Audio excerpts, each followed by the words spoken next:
Hello everyone, स्वागत है आपका हमारे चैनल पर। आज के वीडियो में हम एचपी सबऑर्डिनेट सिलेक्शन बोर्ड के द्वारा कंडक्ट कराए गए क्लर्क एग्ज़ाम जो कि 2018 में कंडक्ट करवाया गया है, इसका मैथमेटिकल पार्ट जो है वो डिस्कस करेंगे। बहुत सारे कॉम्पिटिटिव एग्ज़ाम जैसे कि एचपी पुलिस कांस्टेबल हो गया या क्लर्क का एग्ज़ाम हो गया, इनमें मैथमेटिकल पार्ट से क्वेश्चन जो हैं वो पूछे जाते हैं। तो अगर हम प्रीवियस ईयर एग्ज़ाम्स चाहे किसी भी फील्ड से हो जिसमें मैथमेटिकल पार्ट या कह लो एप्टीट्यूड पार्ट या हिंदी पार्ट, इनमें से अगर क्वेश्चन पूछे जा रहे हैं तो इनको रिवाइज़ कर लेना चाहिए। इनकी रिवीजन करना या सॉल्व करने से क्या फ़ायदा होता है कि हमें अपनी प्रेपरेशन का पता चलता है कि हम कितना प्रिपेयर्ड हैं अपने एग्ज़ाम के लिए। और सेकंड थिंग, हमें इसका एक बेनिफिट ये मिलता है कि हमें कॉन्फिडेंस आता है कि किसी भी टाइप का क्वेश्चन जो है या जिस पर्टिकुलर टाइप का क्वेश्चन जो है वो आ जाए, आप उसको एग्ज़ाम में टाइम लिमिट के साथ साथ फटाफट सॉल्व कर पाएंगे। तो चलिए इस वीडियो का पहला क्वेश्चन जो है वो स्टार्ट करते हैं।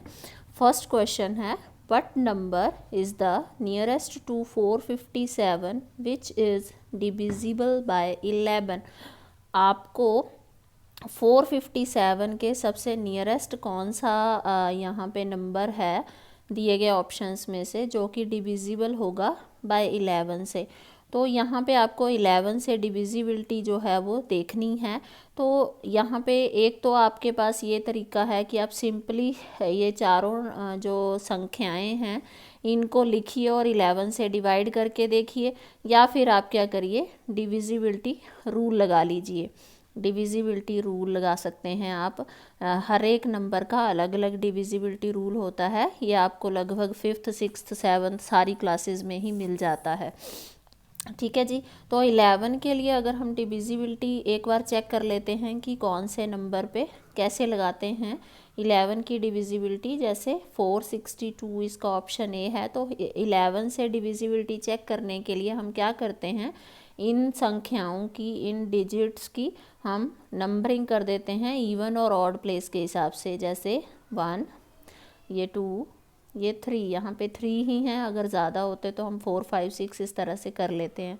तो अब 1 और 3 जो हैं वो ऑड प्लेसेस हो गए। ठीक है, तो जो भी नंबर्स हमारे पास ऑड प्लेसेस पे हैं, सम ऑफ नंबर्स या डिजिट्स ऑन ऑड प्लेसेस, ठीक है, जो ऑड प्लेसेस पे हैं हमारे पास उनका सम कर लीजिए। ऑड प्लेस पे एक तो 2 है और इधर क्या है, 4 है, तो 2 + 4 कितना हो गया आपके पास, 6 हो गया। Similarly sum of numbers on even places, even places पे जो भी नंबर्स या डिजिट्स हैं आपके पास उनको भी इसी तरह से प्लस कर लीजिए। अभी मेरे पास इवन प्लेस सिर्फ 2 ही है और वहाँ पे 6 ही है, इसके अलावा कुछ और है नहीं, तो इसका सम हो गया 6। उसके बाद इन दोनों संख्याओं को आपको क्या करना है, माइनस करना है। तो अगर आपका माइनस करने पे जैसे 6 - 6 क्या हो गया, 0। तो अगर आपका माइनस करने के बाद 0 आ जाता है या फिर कोई ऐसी संख्या आ जाती है जो 11 के टेबल में आती हो, 11 से डिविजिबल हो, जो है ना, सपोज़ 11 आ गया या सपोज़ 22 आ गया माइनस करने के बाद, ठीक है, तो भी वो नंबर जो है, वो पूरी संख्या जो है वो 11 से डिविजिबल होगी। ठीक है, तो अब आप इसी तरीके से 4 6 0 को चेक कर लीजिए। देखिए 1 2 3, तो 4 + 0 हो गया आपका 4, और 2 है हमारे पास इवन प्लेस पे, इवन प्लेस पे हमारे पास 6 है, तो 4 - 6 -2 हो गया, ये डिविजिबल नहीं है। सिमिलरली आप 4 5 1 को कर लीजिए, ये हो गया 1 2 3, तो 5 - 5 ये भी आपका डिविजिबल है 11 से। सिमिलरली आप 4 5 0 को चेक कर लीजिए, ये 1 हो गया, ये 2 हो गया, ये 3 हो गया, 1 + 4 0 + 4 हो गया आपके पास 4, और सेकंड में है हमारे पास 5, 4 - 5 हो गया आपके पास -1। तो ये लास्ट वाला भी डिविजिबल नहीं है। आपको चेक कौन करने हैं, जो डिविजिबल हैं।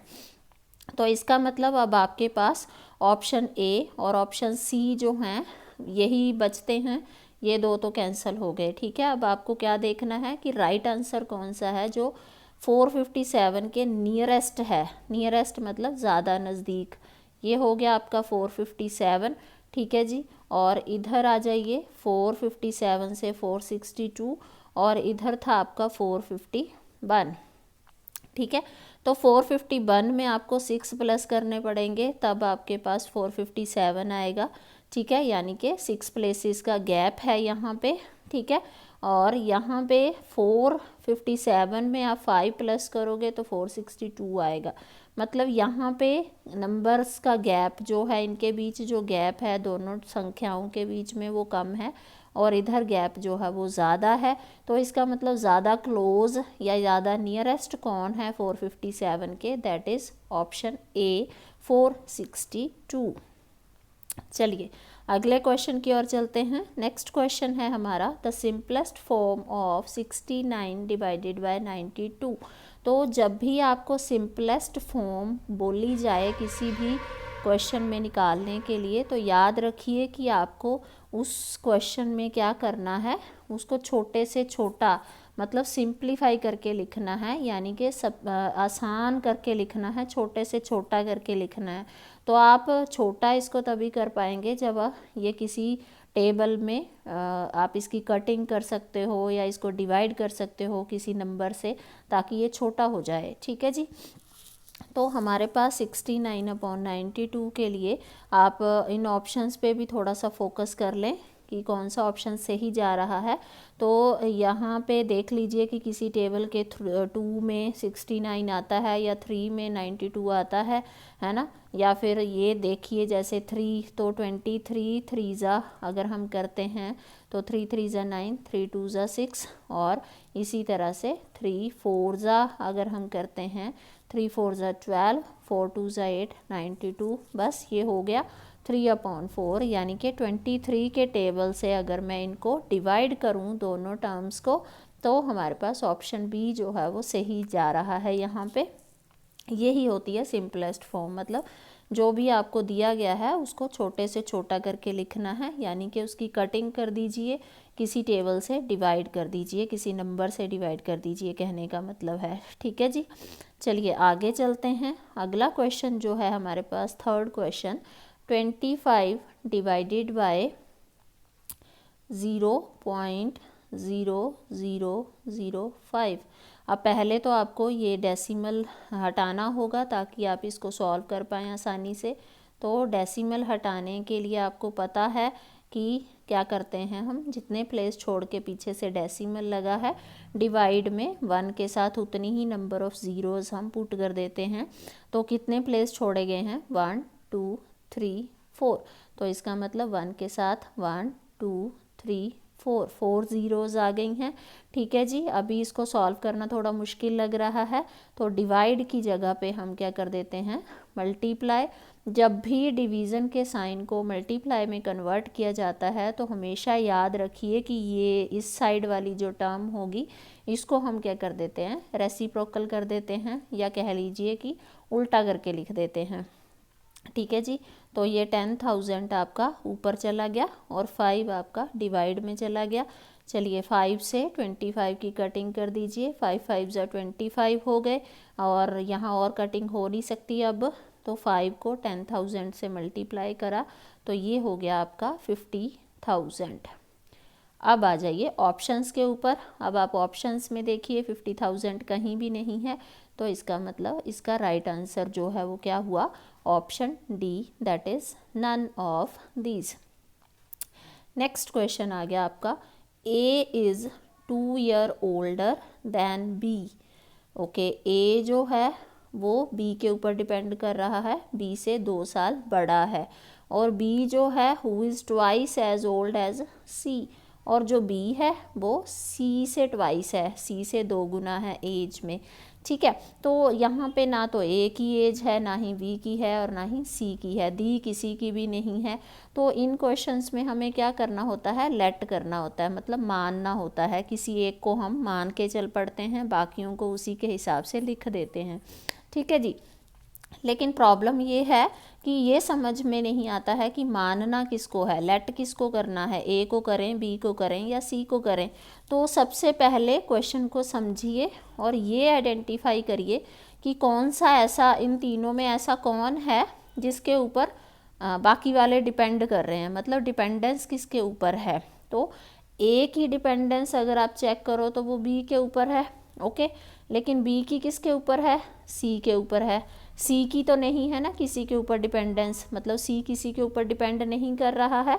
तो मानेंगे किसको, लेट किसको करेंगे हम, सी को। सी को क्या मान लिया आपने, एक्स, मतलब सी की एज कितनी मान लिया आपने, एक्स ईयर, है ना, एक्स वाई नहीं है ये, सॉरी, एक्स ईयर्स लिख लो, है ना। सी की एज हो गई एक्स ईयर्स, ठीक है। तो बी जो है वो कितना बोला गया है, देखिए, B who is twice as old as C, मतलब बी जो है उसकी एज क्या है, सी से ट्वाइस है। ट्वाइस मतलब 2 गुना है, यानी कि 2 गुना एक्स, यानी कि 2x, ओके। सिमिलरली जो ए है उसकी एज के लिए क्या लिखा गया है, ए 2 वर्ष बड़ा है बी से, मतलब ए जो है वो 2 इयर्स ओल्डर है बी से। तो बी की अगर एज 2x है तो ए की कितनी है, उससे भी 2 साल ज़्यादा है। तो अगर आपकी एज सपोज आज 10 ईयर है तो 2 साल बाद, या आपसे कोई बड़ा है 2 साल, तो आप उसमें क्या करोगे, प्लस करके बताओगे ना कि 10 + 2 12 है ना। तो सिमिलरली ए की एज जो है वो 2x + 2 हो गई, ठीक है। अब आगे क्या बोला है, if the total of the ages of A B C जो है वो 27 है, मतलब A plus B plus C तीनों की एज जो है टोटल वो 27 है अगर, तो आपको बी की एज बतानी है, ओके। ए की पुट कर दीजिए वैल्यू, ए की वैल्यू क्या है, 2x + 2 है, बी की कितनी है 2x है, और सी की कितनी है, सिर्फ x है, that is equal to 27, okay. अब x वाली टर्म्स को ऐड कर लीजिए, 2x + 2x + 1x कितना हो गया, 5x + 2 इज़ इक्वल टू 27। आपको x की वैल्यू निकल जाएगी यहाँ पे, 5x इज़ इक्वल टू, ये आप इस साइड ले जाइए, इधर 2 प्लस हो रहा है और इधर आके क्या हो जाएगा, माइनस हो जाएगा। तो ये आपका हो गया 5x is equal to 25। So x आपका कितना हो गया, अब ये 5 यहाँ x के साथ मल्टीप्लाई है, उधर जाएगा, जाने के बाद ट्रांसपोजिंग कहते हैं इसको, उधर जाके ये क्या हो जाएगा, डिवाइड हो जाएगा। 5 5 ज़ा 25, मतलब x आ गया आपके पास 5 ईयर्स, ओके। मतलब c हो गया आपके पास 5 ईयर्स का, ठीक है। c की एज कितनी हो गई, c हो गया आपके पास 5, तो b कितना बोला है, ट्वाइस ऑफ c, यानी कि 5 गुना 2 यानी कि 10 ईयर्स, है ना। और a की कितनी है, 2x + 2 था, ठीक है। x की जगह पे आप 5 पुट कर रहे हैं, तो 10 + 2 यानी कि 12 ईयर्स। लेकिन यहाँ पे किसकी पूछी है, सिर्फ बी की पूछी है, तो बी जो है वो आपका कितना हुआ, 10 साल का हुआ। तो आपका राइट आंसर जो है वो क्या है, ऑप्शन डी है यहाँ पे। चलिए आगे चलते हैं अगले क्वेश्चन की ओर, दैट इज़ ये आ गया आपका, बहुत ही आसान होता है पर आप लोग कन्फ्यूज़न यहाँ आपको क्रिएट होती है कि आप इसको ढंग से सॉल्व नहीं कर पाते हैं। तो ये साथ साथ चलते रहिए। 80%, जब भी परसेंट हटाना हो, ये परसेंटेज वाला साइन हटाना हो, तो हमेशा डिवाइड में 100 लगाइए, ओके। ऑफ की जगह पे आता है हमेशा मल्टीप्लाई, 80% ऑफ 50%, तो ऑफ भी हटाते रहिए, परसेंटेज भी हटाते रहिए।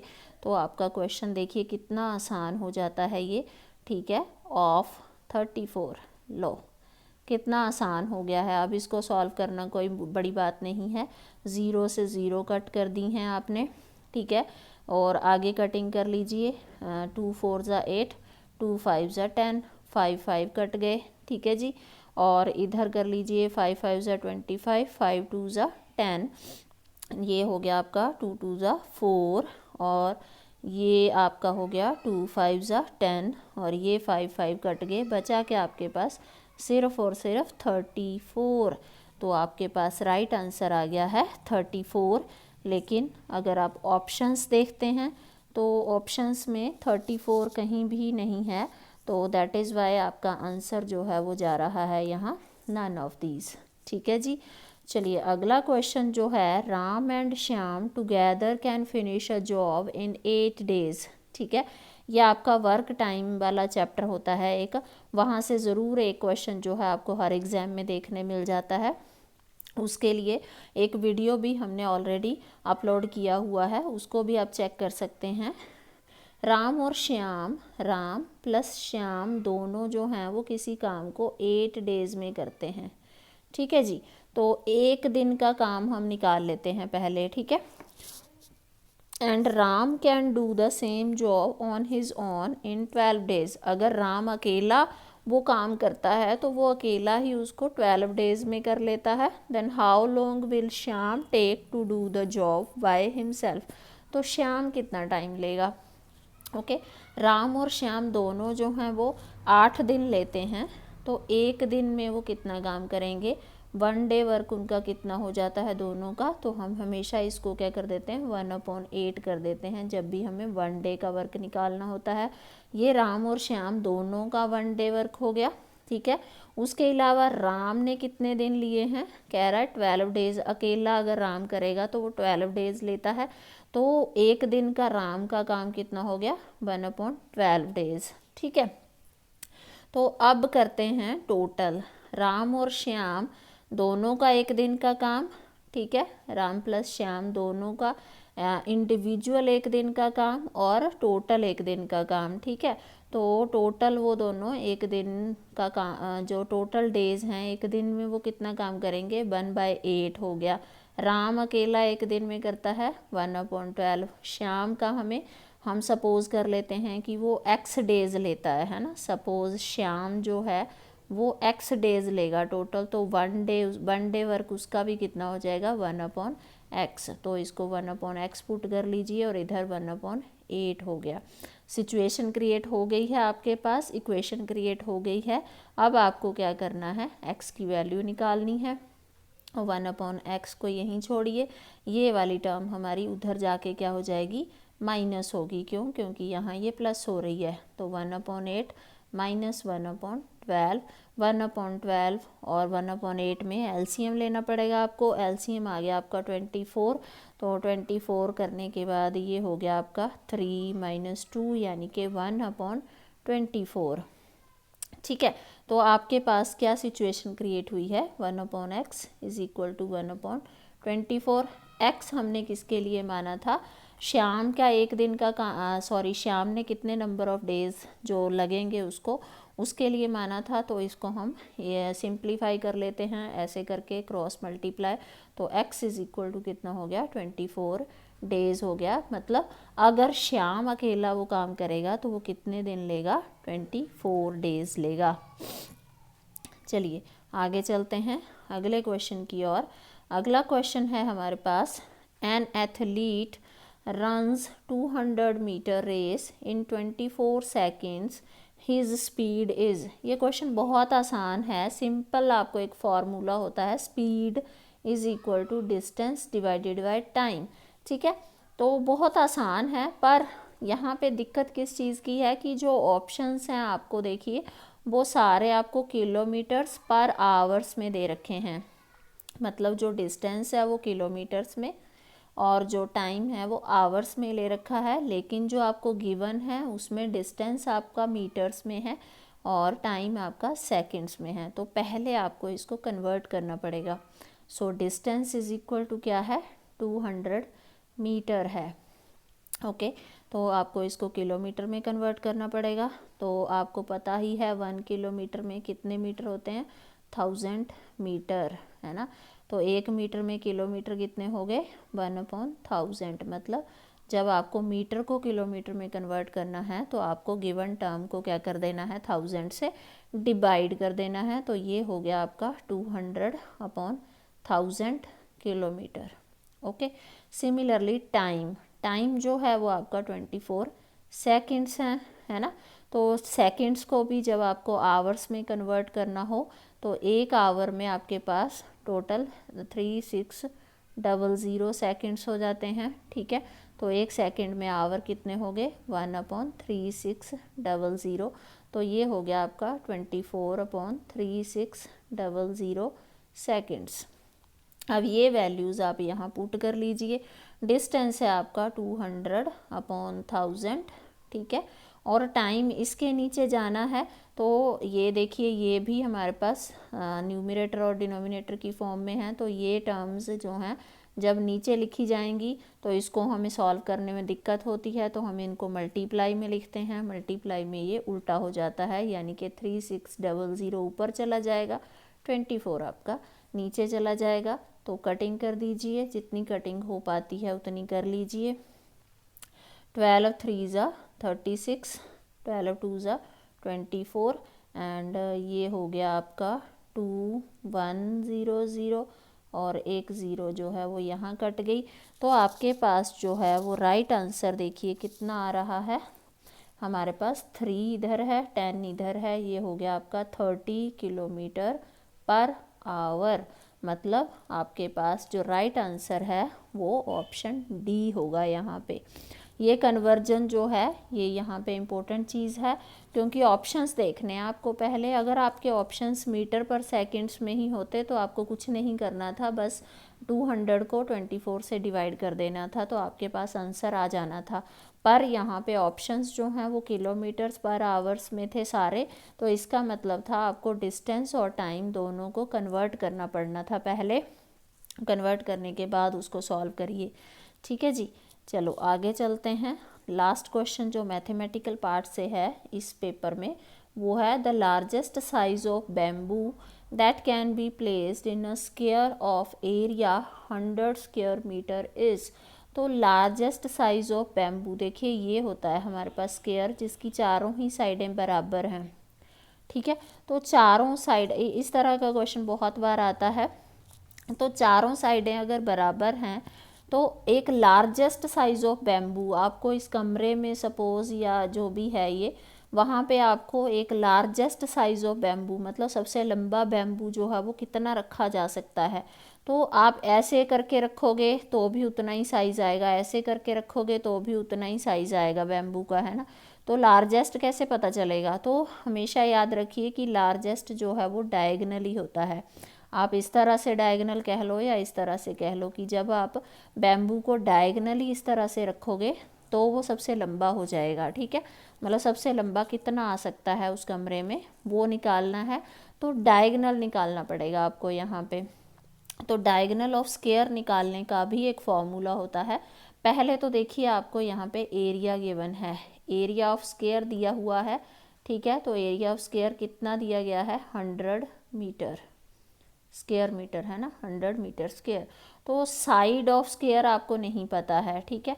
तो अगर आपको फॉर्मूले आते हैं ये वाले तो बहुत अच्छी बात है, अदरवाइज़ बेसिक फॉर्मूले जो हैं, जो स्क्वायर का है, रोम्बस का होता है, रेक्टेंगल का होता है, एरिया निकालने वाला, है ना, या पेरीमीटर निकालने वाला, ये तो सबको आने चाहिए, बहुत बेसिक से फॉर्मूले हैं, ठीक है। तो एरिया ऑफ स्क्वायर अगर आपको गिवन है, पर एरिया ऑफ स्क्वायर का फॉर्मूला क्या होता है, साइड स्क्वायर कह लो या साइड इनटू साइड कह देते हैं हम, है ना। तो साइड का स्क्वायर होता है ये एरिया, ओके। क्यों किया ये, क्योंकि मुझे यहाँ से साइड निकालनी है।